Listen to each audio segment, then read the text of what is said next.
The soil food web demystified. What actually feeds your plants? Here's something most growers never hear. Plants don't actually feed themselves. The soil food web does. That's right. Every nutrient, every ounce of fertility, every bit of plant resilience depends on the living network beneath your feet.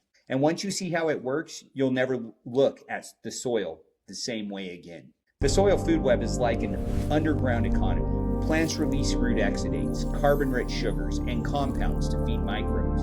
Bacteria and fungi trade that carbon for nutrients. Protozoa and nematodes graze those microbes, releasing minerals back into circulation. Then earthworms and arthropods mix it all, keeping structure open and life flowing. In the Biological Beyond Organic Fundamental Certificate course, we break this down step by step.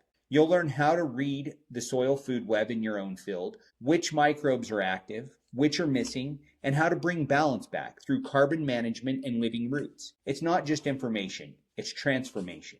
Join the course and discover how to grow stronger, faster, and naturally resilient crops by working with biology, not against it. Because the future of soil health isn't chemical, it's biological.